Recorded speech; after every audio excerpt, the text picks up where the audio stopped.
Merci beaucoup d'être là.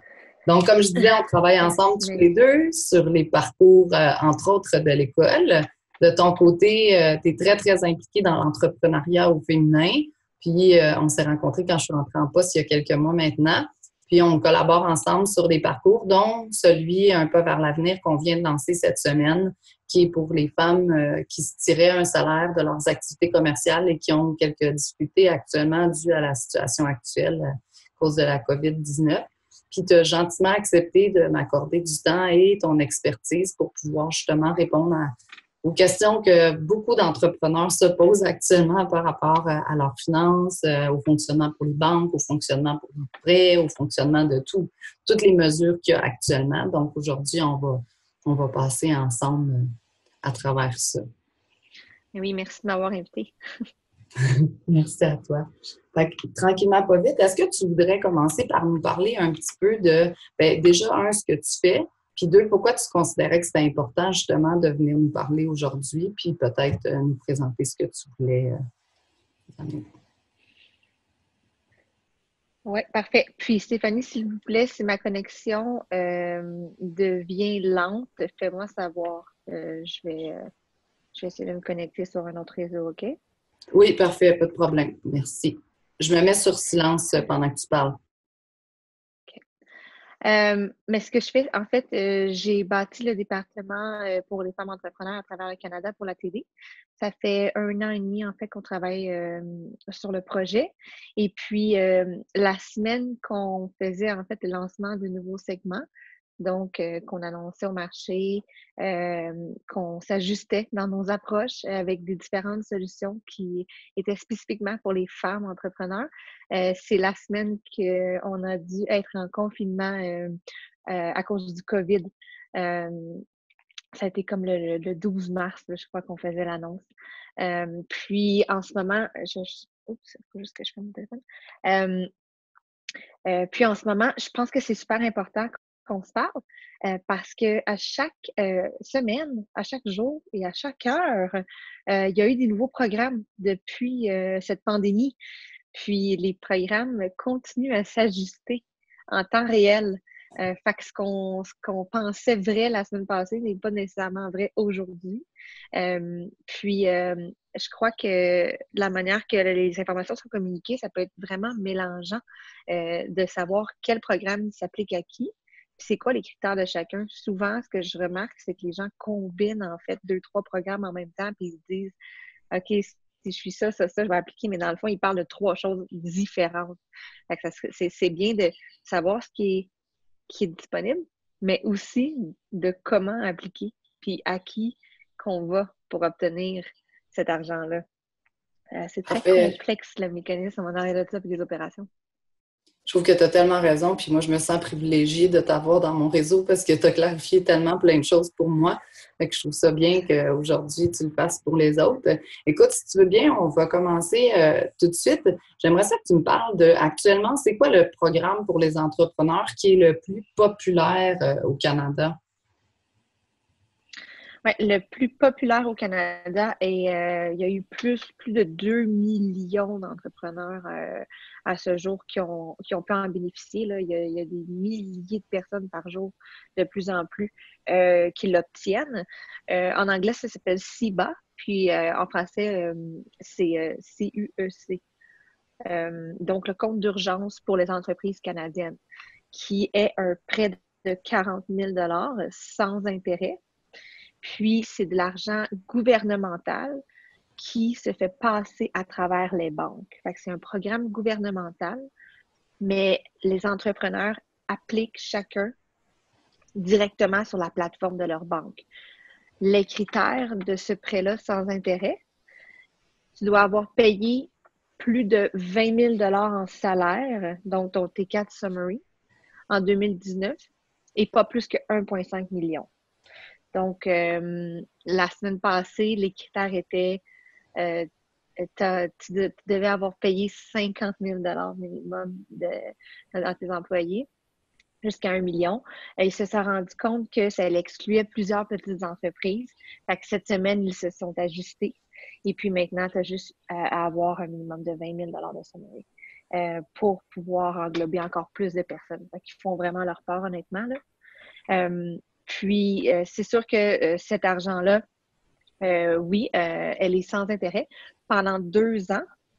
Et puis, si l'entrepreneur a besoin de ne pas repayer après les 2 années, ça devient un prêt de 5 pour les 3 années suivantes. C'est sûr que ce programme-là, pour être éligible, un compte de banque, chèque, entreprise. Et puis, tu dois aussi être en good standing avec ta banque. Donc, automatiquement, quand tu appliques le processus de critères en arrière, là, la machine, voit si tu as des retards courants sur tes prêts courants. Il faut vraiment que tu sois en good standing pour que ça soit approuvé. OK. Puis, dans ce que tu es en train de me dire, est-ce que je comprends bien que tu disais que ça venait du gouvernement? Donc, c'est vraiment un programme de prêt que le gouvernement approuve. Est-ce que c'est ce que tu...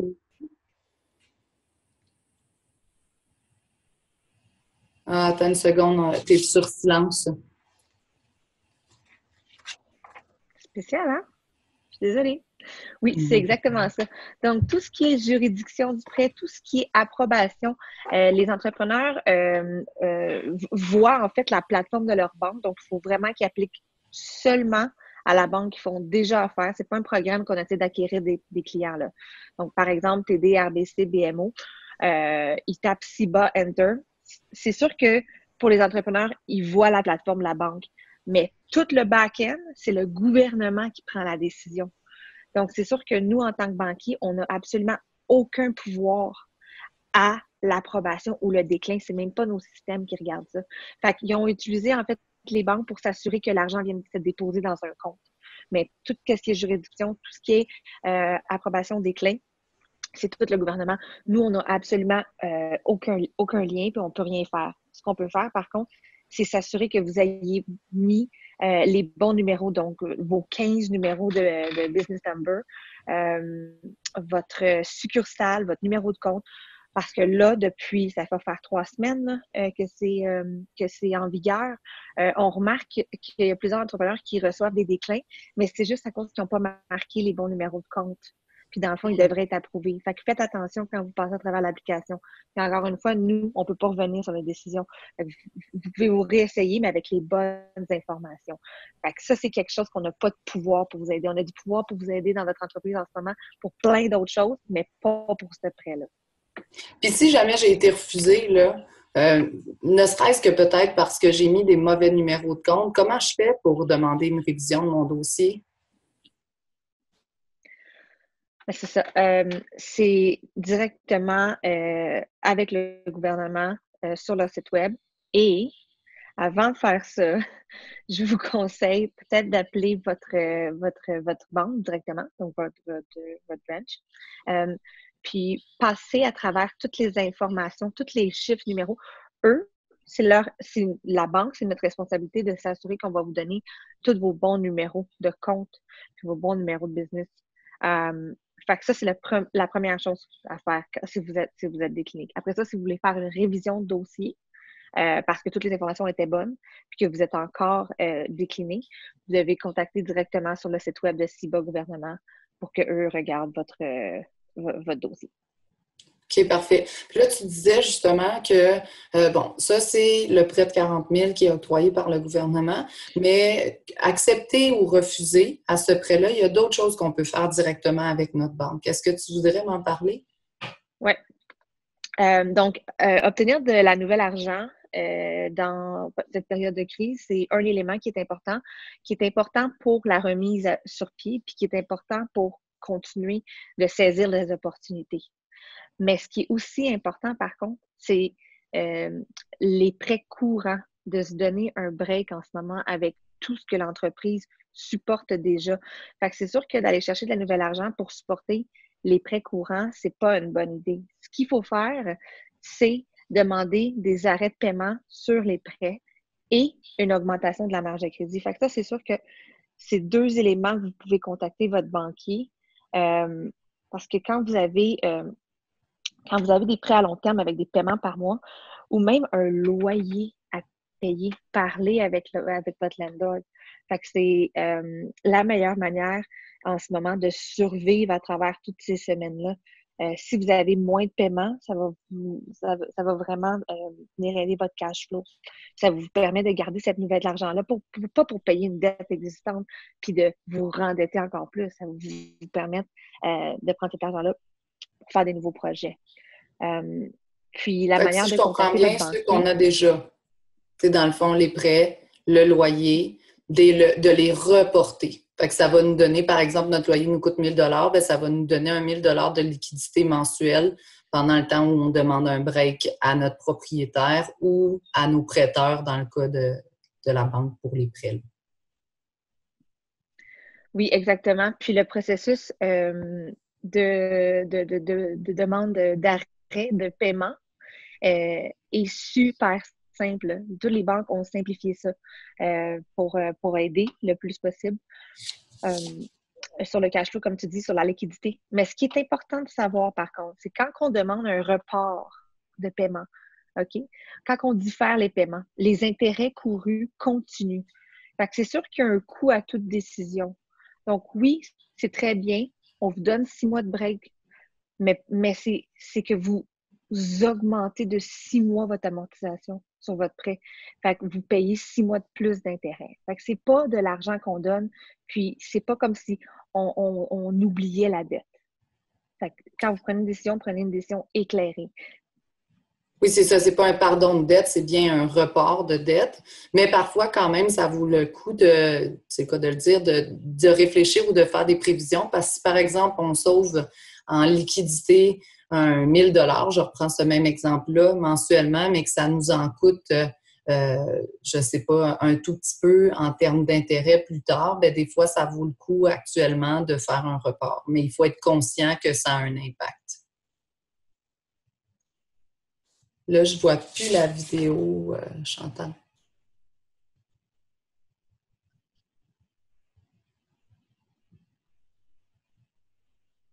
Là, je viens de récupérer la vidéo.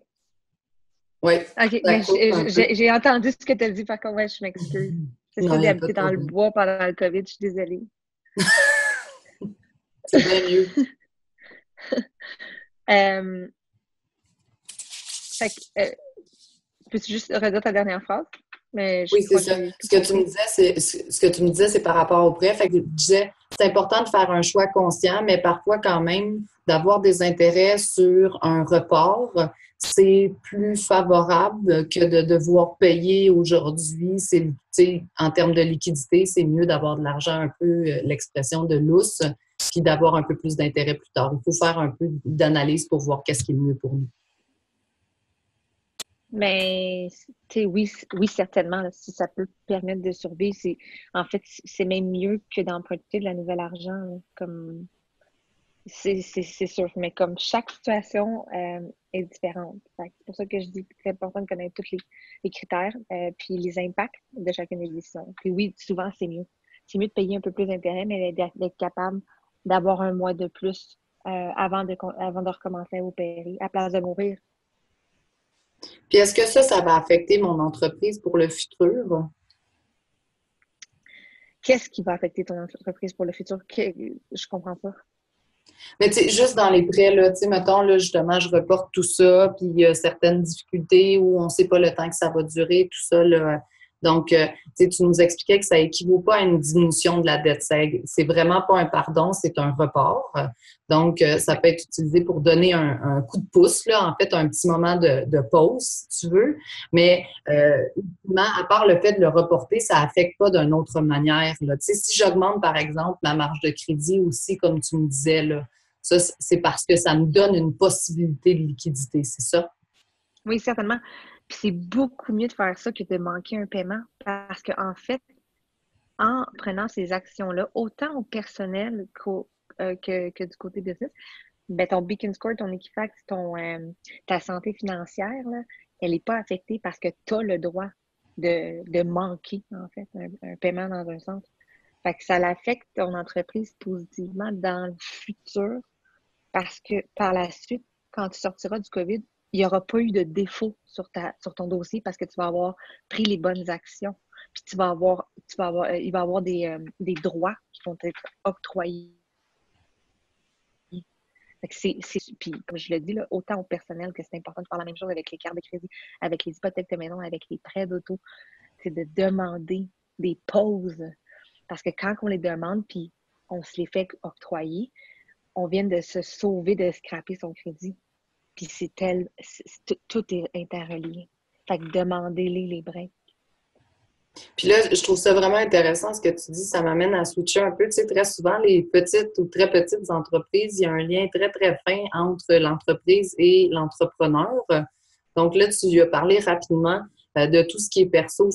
On pourrait aussi appeler nos banques ou nos compagnies de cartes de crédit pour demander des reports. Oui, oui, certainement. Certainement. Les entreprises, puis là, je vais parler en général parce que les banques à charte, la BDC, DC, on a tous des critères différents, mais gardez en tête le ballpark, c'est quand on a un besoin de financement corporatif d'environ moins de 250 000 qui est quand même considérable.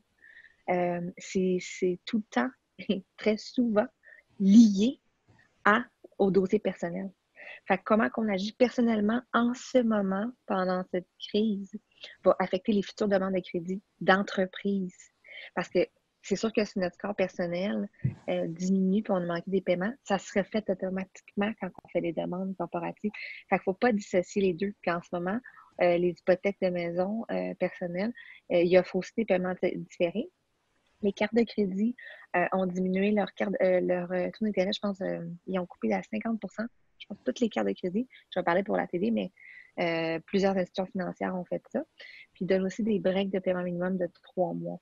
Fait que c'est toutes des solutions que oui, tu vas payer un peu plus d'intérêt, mais c'est beaucoup mieux que d'avoir 7 ans à te rebâtir après.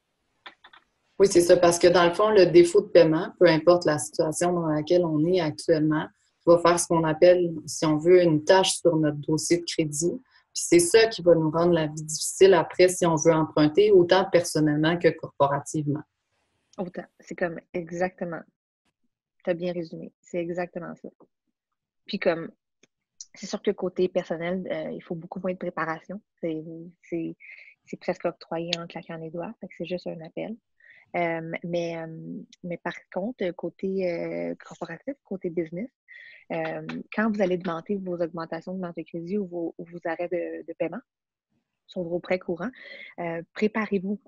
Très simple, là, une phrase par point, mais comme lister à votre banquier qu'est-ce qui a changé durant la crise, les impacts sur votre entreprise en ce moment, parler des défis financiers, défis de santé.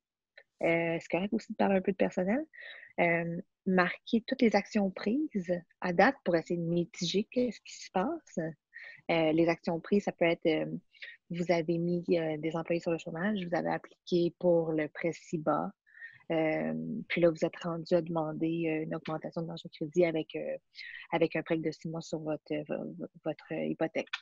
Puis c'est ça, puis faites une demande claire. Fait qu'au moins, si vous avez qu'est-ce qui a changé, les impacts, la santé de l'entreprise, les actions déjà prises pour mitiger et votre demande claire, ça va tellement vous simplifier un oui, puis ça va tellement être plus rapide pour votre banquier de juste approuver votre courriel, approuver votre conversation. Fait que c'est comme ça que je préparais. Mon personnel, vous n'avez pas besoin de faire ça. Non, mais c'est ça, mais pour l'entreprise, puis je trouve ça intéressant, justement. Tu sais, ça peut être un courriel très bien structuré. Ça réduit le nombre de questions, tu sais, aller-retour de la part et du banquier et de l'entrepreneur. Donc, tu sais, ultimement, ça réduit un peu le stress et le temps passé à s'occuper de cet aspect-là, en plus de tous les autres aspects. Donc, je vais juste résumer ce que tu as dit. Dire la situation actuelle, c'est quoi? qu'est-ce qu'on a fait? Fait que si, par exemple, on a mis à pied nos employés, si on est à 0% d'activité, est-ce qu'on est à 10% d'activité? Comment on roule? Il y a des entreprises qui continuent à avancer, mais qui ont une grosse perte. Il y en a d'autres qui sont à l'arrêt complet. Fait que juste faire un état de la situation, lui expliquer, c'est ça, qu'est-ce qu'on a déjà fait pour pouvoir avoir de la liquidité. Donc, est-ce qu'on a appliqué à des demandes de mesures d'urgence, aux demandes pour les subventions des employés, toutes ces choses-là. Puis, faire une demande claire à la fin en disant, par exemple, j'aimerais un report sur mon hypothèque, j'aimerais un report sur mes prêts, j'aimerais augmenter ma marge de crédit, j'aimerais, tu sais, comme ça, il va pouvoir voir tout ce qu'il peut faire. Puis, c'est un bon démarrage, en fait, à la conversation aussi. Puis, ça lui permet, parce que les banquiers, actuellement, on va être honnête, là, ils travaillent comme des heures de fou, là, parce que des appels et des courriels, ils en ont. Donc, Ils en n'ont jamais commençant autant par... travaillé que ça, mais en même temps, tout le monde est tellement reconnaissant parce qu'ils se disent, ben, c'est comme ça qu'on doit aider en ce moment, puis moi, j'ai perdu mon emploi. Oui, exact. Puis en fait, ouais, ça va sûrement être un copy-paste de ce beau courriel-là que vous allez lui avoir donné sur un plateau d'argent qui va faire en sorte qu'il va pouvoir avoir son approbation en 2 secondes. Parce que c'est comme ça qu'on écrit un crédit. C'est simple de même. Ben non, puis c'est parfait, ça donne comme une bonne indication. On a parlé du CIBA qui était la mesure la plus populaire. Là, on a parlé du crédit professionnel et corporatif et personnel. J'aimerais ça quand même qu'on aborde toutes les deux les autres mesures actuellement. Il y a d'autres programmes, tu pourrais-tu m'expliquer un peu lesquels puis comment ils fonctionnent, s'il te plaît? Oui, certainement. Donc, par exemple, si vous payez vos employés seulement en contrat, comme sous-contractant, ce qui arrive en ce moment, c'est que vous ne qualifiez pas pour CIBA. Parce que si vous n'avez pas payé de salaire sur un T4 Summary, puis vous avez tout payé en sous-contractant, mais là, vous êtes dans une situation que vous tombez un peu entre les deux chaises. Le programme POC, dans le fond, c'est le programme où est-ce que vous êtes travailleur autonome et puis le gouvernement vous donne 2000 $ par mois. Mais ça, c'est vraiment pour vous. Fait que, malheureusement, dans un cas où est-ce que on n'a pas déclaré de salaire en 2019, vous pouvez prendre avantage du programme du gouvernement pour vous payer, vous, pour être capable de survivre pendant ces moments-là. Mais il n'y aura pas de prêt qui va être octroyé. Mais quand même, le 2000 $ du programme POC, Self-Employed, super intéressant. Par la suite, pour ceux qui ont versé des salaires et qui ne veulent pas nécessairement seulement le prêt, le gouvernement a octroyé une subvention salariale où est-ce qu'ils vont payer 75% des salaires des employés jusqu'à un minimum de 58 000 par année, salaire total. Et puis, ça va être en vigueur à partir de la semaine prochaine. Puis, il faut que vous ayez démontré, en fait, une perte de revenus de 15% dans votre entreprise pour être éligible aux 75% de subvention salariale. Il y a peut-être une semaine et demie, le critère était de démontrer une perte de revenus de 30%. Et là, encore une fois, le gouvernement s'est ajusté. Puis là, ça vient englober plus d'entreprises. Fait que la subvention salariale de 75%, hyper intéressante pour essayer de garder l'économie. Puis, ce qui va sortir cette semaine, le dernier programme qui s'applique un peu moins aux petites entreprises, ça s'appelle BCAP. C'est un programme en collaboration avec les banques et EDC. Mais c'est quand même énorme. Là. C'est un prêt de 6 millions de dollars garanti à 80%. Et puis, ces entreprises-là, en fait, par contre, doivent passer à travers un processus de crédit complet avec les banques à charge pour obtenir les 6 millions. Malgré le fait que c'est avec EDC. EDC, c'est Export Canada.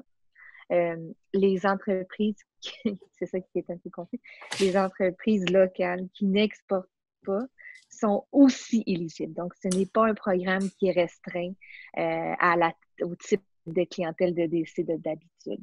Puis ça, c'est 6 millions. C'est vraiment super intéressant. Puis c'est ça, ouais. Je pense qu'une des choses qui rend tout ça aussi complexe, c'est ce que tu viens de dire, c'est qu'ils changent un peu les critères Ils changent les critères toutefois pour les rendre accessibles, là, parce que, comme tu disais, la subvention salariale de 75 au début, c'était 30 de perte comparativement à l'année dernière. Puis là, ça desservait toutes les entreprises en croissance, entre autres. Fait que, là, ils ont amélioré, mais le fait qu'ils changent tout le temps, des fois, peut-être pour les entrepreneurs, c'est difficile à suivre, là. Puis tu viens d'apporter un bon point. Tu as dit que c'était 30 de diminution versus l'année dernière. Puis juste avant la semaine passée, ils se sont dit, ah, mais tu sais, les startups, là, ils n'ont pas d'année dernière à comparer. Fait qu'on fait quoi pour les comparer? Leur diminution de revenus. Puis maintenant, pour les nouvelles entreprises, la diminution peut être comparée entre les mois à la place entre années. Ça aussi, c'est un beau changement qu'ils ont fait pour englober les startups parce que on dit on veut augmenter l'entreprise au Canada, mais c'est pas seulement en ouvrant la porte pour les nouvelles entreprises qu'on va réussir parce qu'en ce moment, tout ce qu'on a fait, ben ils vont tous mourir. Fait que comment on va venir pour fermer la porte pour s'assurer qu'ils survivent à travers tout ça? Fait que ces critères-là de mois à mois permettent aux nouvelles entreprises aussi d'en prendre avantage, qui est fantastique parce qu'on veut que les startups continuent, parce qu'on veut les voir l'année prochaine. Oui, tout à fait, c'est ça. Fait qu'on est passé de 30 à 15 puis on est passé aussi de mois à mois. Donc, si en mars, vous aviez un revenu, je sais pas, de 1 000 je vous fais tout pareil, puis que là, vous avez perdu plus de 150 ben là, vous qualifiez pour ça. Fait que là, je le fais avec des chiffres. Oui, c'est ça. Ouais. Mais oui. Tous les détails sont en ligne, mais ça, c'est important. C'est la théorie qui est importante à retenir. Là. Puis pour le 75 là, Céline Tanguay, dans le chat, nous écrit « C'est seulement pour les employeurs qui ont payé des DAS. » Oui, c'est pour les employeurs qui ont... Oui, c'est vraiment... Qui payent des salaires. Qui payent des salaires, qui ont un T4 summary. Oui, c'est des salaires vraiment déclarés, employés. Fait qu'en ce moment, les gens qui ont décidé d'opérer avec des contractants pour quelconque raison, ça marche pas. Oui, c'est ça. Fait que le gouvernement... Toutes les UR qui fonctionnent avec des pigistes et tout ça. Les pigistes, ça fonctionne pas. C'est ça qui est pas... C'est ça qui est fou un peu. Ça fonctionne pas pour l'entrepreneur avec sa compagnie d'obtenir cette subvention-là. Puis ça fonctionne pas non plus. Le pigiste, il se ramasse aussi à seulement pouvoir appliquer pour POC. Tout comme l'entrepreneur qui l'engageait. Donc, il se ramasse avec le même programme qui qualifie par les deux. Le gouvernement s'est dit, nous, on aide ceux qui ont payé des taxes ou qui ont payé leurs droits. Puis là, ça s'en va. Puis je vais juste pousser encore plus. Là. Il y a des pays, puis en ce moment, le COVID, c'est international. Là. C'est pas juste au Canada. Fait que là, il y a des pays qui se sont dit que toutes les entreprises qui avaient des paradis fiscaux, fait que des entreprises un peu plus grandes qui ont décidé ça, qui n'allaient pas les aider. Fait que là, on va voir si d'autres pays embarquent. Parce que c'est tout dans la mentalité de si tu as payé des taxes ou si tu as payé tes droits salariales, on va faire quelque chose pour toi. Si tu t'es arrangé comme structure pour pas payer tes déductions à la source, on te respecte, mais notre programme ne s'appliquera pas parce que c'est du donnant-donnant. Oui, tout à fait, c'est ça. Entre autres, notre niveau, et tout ça, là, ouais, c'est vraiment intéressant. Exactement. On se demande si les autres entreprises vont suivre, mais c'est tout dans cette mentalité-là. Parfait. Puis là, tu viens de répondre, je pense, à la question de Annie et de Roxane qui disaient, mais qu'est-ce qui existe pour les travailleurs autonomes sans employés? C'est pas que... Pour l'instant, il n'y a que la mesure d'urgence de 2 000 Oui, exactement. Auxquelles elles peuvent appliquer. Naturellement, oui, c'est sûr qu'ils vont se faire accepter. Je me croise les doigts. Là. J'ai pas grand monde qui ne sera pas accepté comme certains employés. Oui, puis c'est sûr que pour certaines entreprises qui sont travailleurs autonomes puis qui gagnaient beaucoup, beaucoup plus que ça, le 2 000 est très, très peu. Très peu. Fait qu'ils sont en train de regarder. Là, moi, j'ai eu vent de conversation où est-ce qu'ils regardent, c'est parce que c'est un peu une des cracks, si tu veux.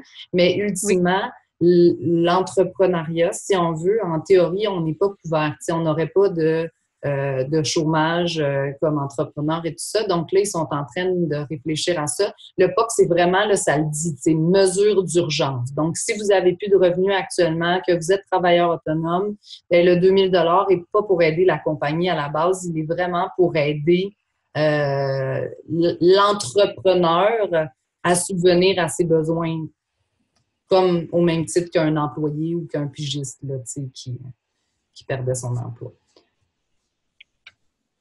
Oui, exactement. J'ai vu un commentaire de chat au Oui, c'est ça. Annie PME. Rébignard dit le gouvernement du Québec a un programme d'aide d'urgence aux PME qui est géré par les MRC ou FLI.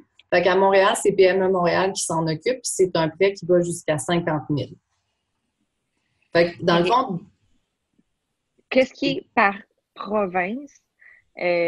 Malheureusement, je ne suis pas une spécialiste. Fait que comme en fait, je suis contente de lire ça, là. Moi, oui. c'est vraiment national, fédéral.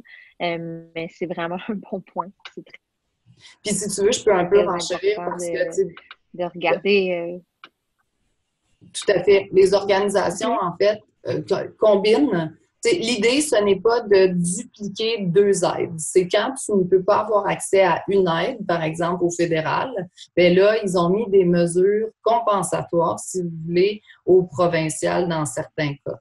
Donc, ils aident un peu ces entreprises-là. Puis le point, je m'excuse, de Annie est super important. Regardez autour de vous qui est le mandataire de ces prêts-là, surtout si vous n'avez pas accès aux 40 000 parce que vous n'avez pas d'employé, par exemple, ou vous n'avez pas payé de payroll l'année dernière, bien, vous pouvez regarder pour les prêts grâce à ces MRC-là.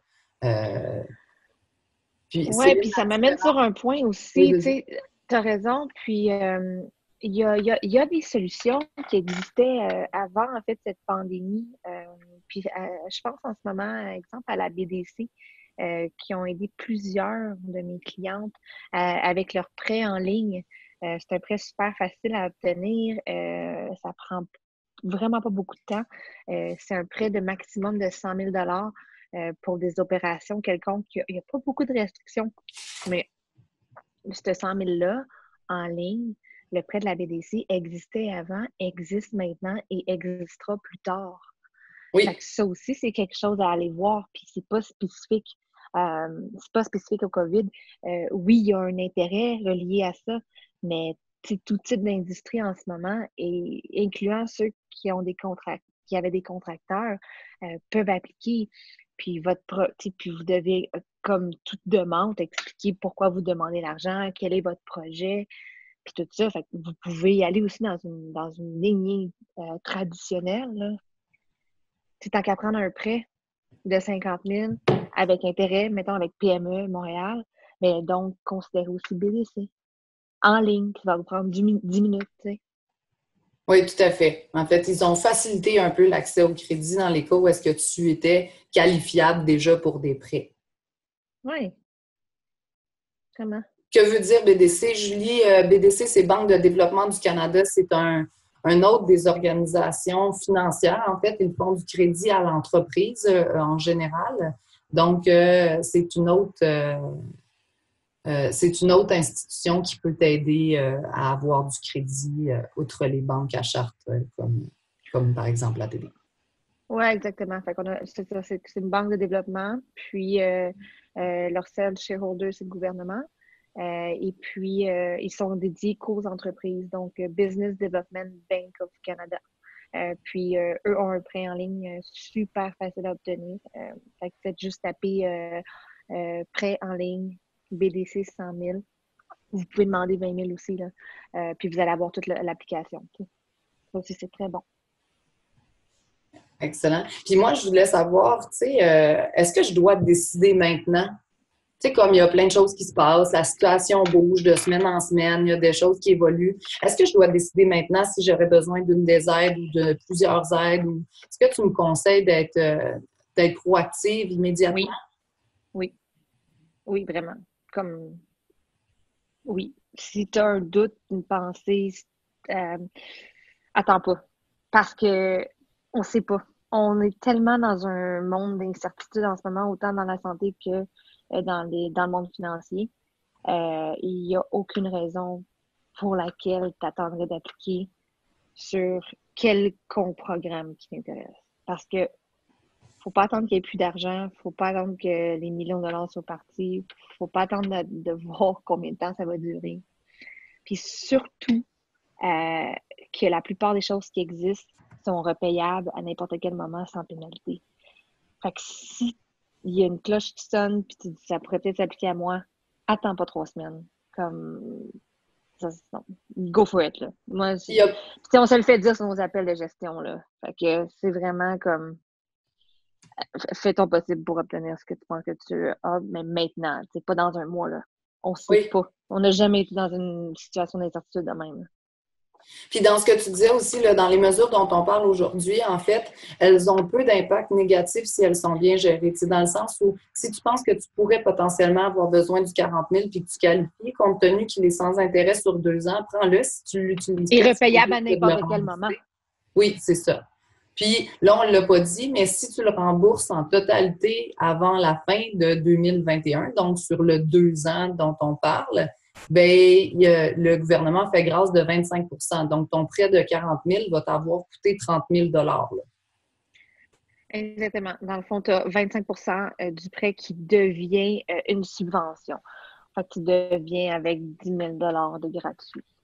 Fait que, tu sais, toutes celles qui se disent « Ah, je pourrais en bénéficier pour X, Y raison », ben prenez-le, quitte à ne pas l'utiliser puis à le rembourser, vous aurez bénéficié d'une subvention de 10 000, mais au moins vous l'aurez si jamais vous en avez besoin.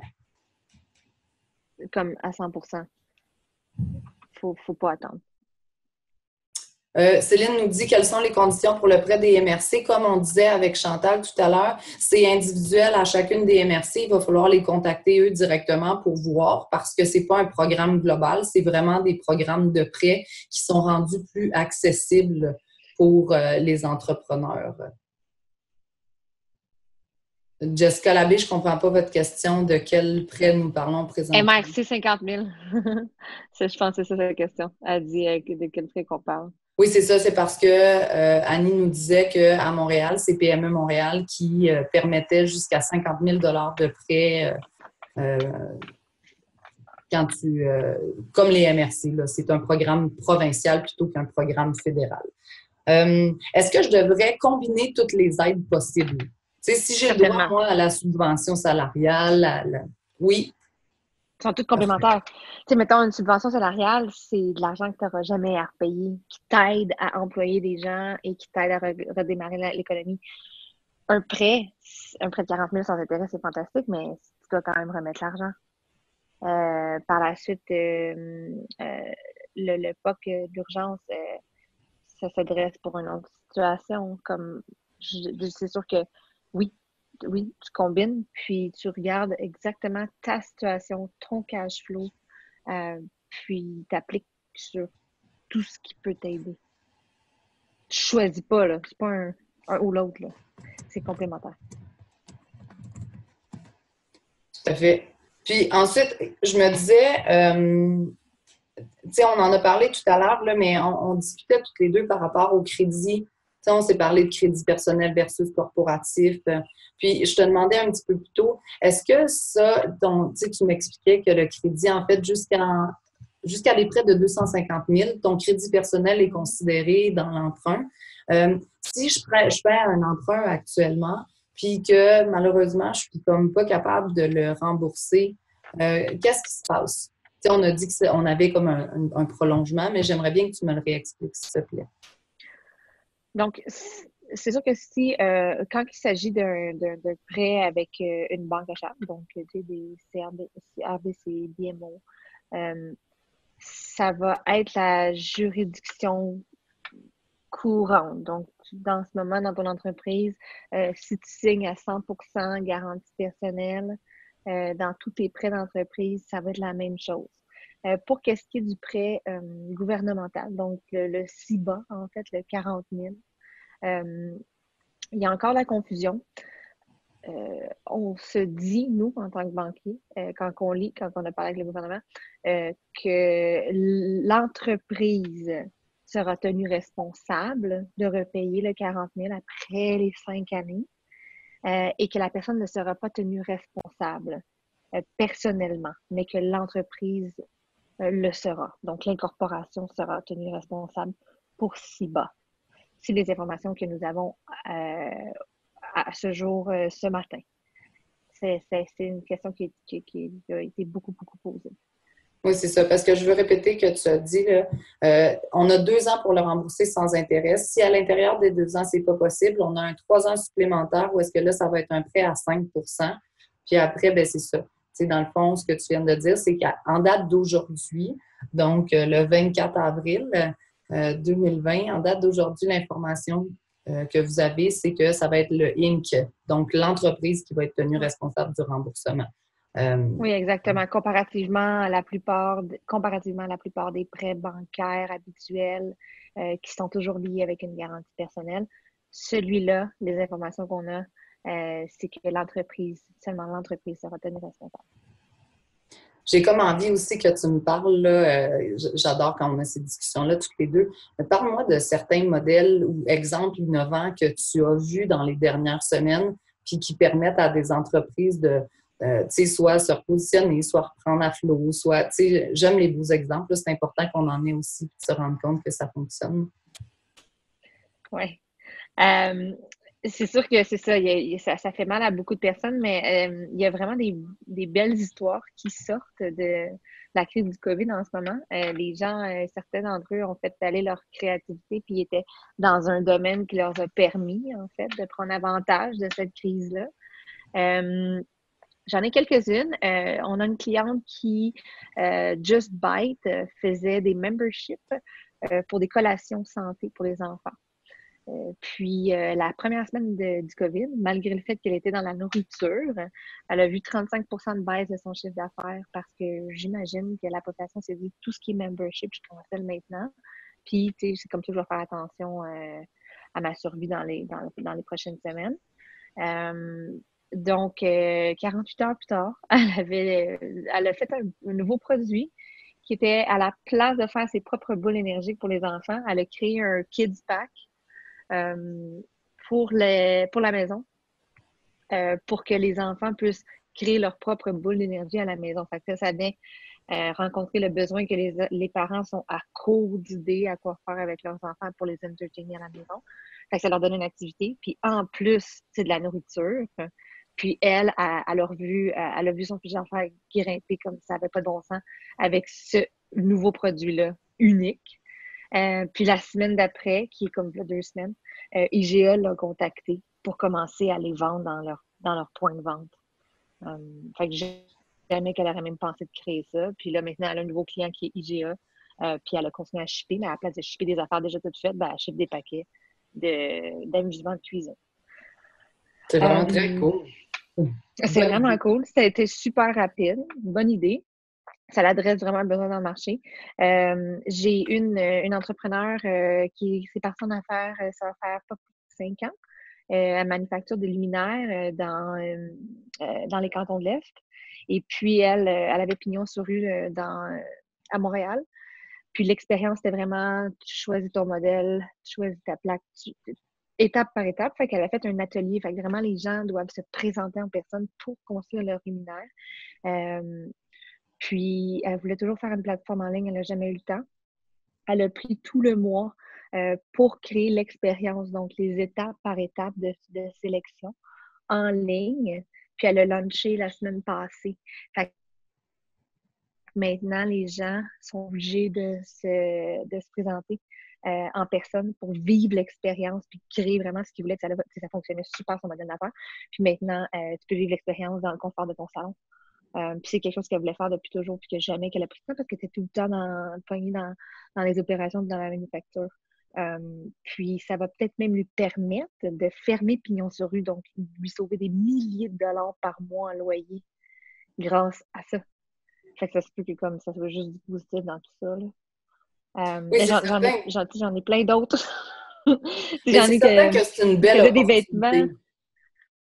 Oui, pour redesigner ton modèle d'affaires, pour repenser à tes produits, puis à regarder comment tu vas venir le livrer dans le marché. Il y a 2 entreprises qui s'étaient rencontrées dans une mission internationale en Belgique l'année passée. Il y en a une qui était dans l'aéronautique, donc, puis une autre dans le vêtement. Ils se sont bien entendus. Puis le mois passé, ils ont décidé de se parler, puis juste, ils ont dit on va produire des masques parce que les masques, c'est quelque chose d'important. Les deux sont pas dans les masques du tout, du tout. Il y en a une qui s'est dit, moi, je vais faire les modèles, puis je vais faire tout le marketing, puis tout ce qui est promotion des ventes. Puis l'autre personne a dit, OK, parfait, moi, je vais redesigner ma shop, puis je vais produire des masques à place de produire des pièces aéronautiques. Fait que c'est comme, ça c'est une autre belle manière de se réinventer. C'est vraiment des belles initiatives, là. C'est vraiment Ouais. intéressant. Il y a des gens qui Ouais. faisaient des crèmes super bio, santé, Manon Pilon d'Herméco. Puis elle avait de la misère à s'approvisionner de ses matières premières pour continuer à créer ses produits. Puis elle a décidé de créer un gel désinfectant. Encore une fois, quelque chose qui est super utile en ce moment. Puis ça va être un nouveau produit qui va rester dans sa gamme à jamais. Ça s'appelle Alaska. Oui, je l'ai vu partout. Ben, ça, Entre autres, comme, oui. Puis ça, c'est une entreprise du West Island qui vendait un peu partout. Fait que c'est vraiment, tous ces exemples-là, c'est tous des gens qui sont proches de moi, des gens avec qui on fait affaire, qui y en a qui sont, ça fait 15 ans qu'ils sont en affaires, puis il y a d'autres exemples que j'ai donnés, ça fait 3 ans qu'ils sont en affaires. Tout le monde peut grandir à travers ça. Oui, c'est ça. C'est pas facile, là. Tu sais, quand je dis que c'est une belle opportunité, je sous-entends pas que ce soit facile, je sous-entends juste que c'est possible. Tu sais, Ouais. Puis, tu sais, on se dira pas les gens qui ont des restaurants ou des cantines. Tu sais, ça, c'est. Là, je sais que le gouvernement est en train de regarder, mais ça n'a pas de bon sens qu'est-ce qu'il offre, là. Euh, il offre un prêt, puis c'est encore une fois pourquoi tu irais t'endetter pour essayer de payer tes obligations en ce moment qui ne t'offrent aucune opportunité. Fait que c'est des industries qui sont beaucoup plus difficiles en ce moment à aider que d'autres. Ça aussi, oui, c'est c'est ça. à considérer. Là. La bonne nouvelle, C'est en pas tout cas, puis facile. moi, je suis une opportuniste je suis une optimiste de nature, là. Mais la bonne nouvelle, puis ce que je constate à travers les dernières semaines, c'est qu'ils essaient vraiment, tranquillement, pas vite, de remplir les trous qui étaient creusés entre deux chaises, là, tu sais, où est-ce que certaines industries avançaient pas. J'ai entendu, entre autres, pour l'industrie de l'événementiel, pour l'industrie de l'hôtellerie puis de la restauration et du tourisme, ils sont en train vraiment de regarder, parce que c'est des industries qui sont gravement touchées puis qui pourront pas, avec le confinement puis la distanciation sociale, revoir leur modèle dès maintenant, là. Fait que je pense qu'ils sont très proactifs quand même. Écoute, les exemples que tu nous as donnés sont super intéressants et pertinents. Moi, je consomme de manière boulimique l'entrepreneuriat positif, là, dans le sens où j'aime ça même quand on n'est pas en période de pandémie. Fait que ça me fait encore plus triper quand les gens se retroussent les manches, travaillent ensemble. Je trouve ça super émouvant et super beau. Je te propose qu'on regarde ensemble les questions qu'il y a dans le chat, si on n'a pas répondu à quelque chose.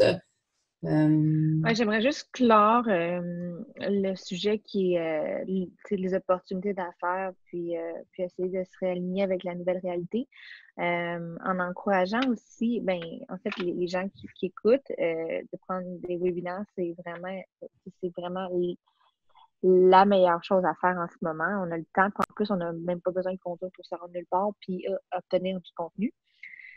Pour les femmes entrepreneurs spécifiquement, c'est aussi une période où est-ce que vous pouvez regarder d'être certifié, en fait, d'obtenir une certification Woman-Owned Business qui peut par la suite, post-COVID, vous aider à signer plus de contrats. Puis souvent, on n'a pas le temps de regarder c'est quoi ça, cette certification-là, genre ISO, B Corp, WeConnect, c'est non même bizarre. Mais il y en a une qui est vraiment spécifique sur la diversité. Donc, quand tu es certifié WeBe ou WeConnect International, ça te permet d'aller cogner aux portes des grands donneurs d'ordre qu'eux ont un programme de la diversité des fournisseurs, puis ils se disent, par exemple, à la TD, on doit, cette année, minimum, acheter 5% de tout ce qu'on achète pour faire opérer notre entreprise, des entreprises à propriété féminine. Parce qu'ils veulent encourager de plus en plus la diversité et les plus petites entreprises, puis arrêter de s'encourager entre les gros. Fait que c'est, je sais pas, Staples, Air Transat, Wells Fargo, Walmart, et tout, ça finit plus. Fait que c'est sûr que de regarder, d'être certifié avec WeConnect peut vraiment, vraiment aider à votre à penser à votre post-COVID. Puis, vous n'êtes pas obligé d'avoir 10 ans avec un niveau de maturité d'entreprise pour être certifié et même pour se faire considérer. Vous pouvez obtenir un contrat qui change votre vie, puis ça fait seulement 1 an et demi que vous êtes en affaires, puis grâce au fait que vous avez une carte de plus dans votre jeu pour aller parler à la bonne personne des achats. Dans cette entreprise-là. Puis elle va vous considérer juste si vous êtes certifié. Fait que tant qu'à acheter X produits d'un gros, elle va être comme ah ben moi je veux mes brownie points parce que je veux un projet à diversité, fait que je vais y aller avec vous, malgré le fait que ça fait seulement 1 an et demi que vous êtes en business. Fait que ça, c'est quelque chose à Julie nous penser dans les demande, prochaines semaines. Puis il va y avoir des workshops qui s'en viennent. Julie nous demande où est-ce qu'on trouve cette certification-là? On la trouve sur WeConnect International, mais il va y avoir 2 workshops qui vont s'en venir au mois de mai pour qu'on puisse donner plus d'informations. C'est sûr qu'il y a un coût associé à se faire certifier comme n'importe quoi. Si tu deviens ISO, ça va te coûter 10 000 WeConnect, je crois, le total, c'est environ 1 000 ou peut-être un peu moins. Mais avant même de te certifier, c'est bon d'en apprendre pour voir si ça cadre avec ce que tu veux faire. Le workshop en ligne va être le 20 mai. Et puis par la suite, la rencontre des grands donneurs d'ordre. Donc, vous allez pouvoir rencontrer les gens potentiels qui pourront acheter vos produits. Pour la première fois, on le fait aussi en ligne. Ça va être le 10-11 juin. Et habituellement, en été, ça a été cancellé, on va aux États-Unis avec, il y a plus de 4000 personnes à WeBank, c'est une grosse conférence, où est-ce que là, vous passez 3 jours à essayer de vendre à ces personnes-là, puis vous ramassez plein de leads. Mais le début, vous pouvez regarder sur leur site web WeConnect International. Puis si vous voulez en apprendre plus, je donne une séance d'information le 20 mai. Merci beaucoup pour ton temps. On se reparle bientôt. Bye, merci. Bye, bonne fin de journée.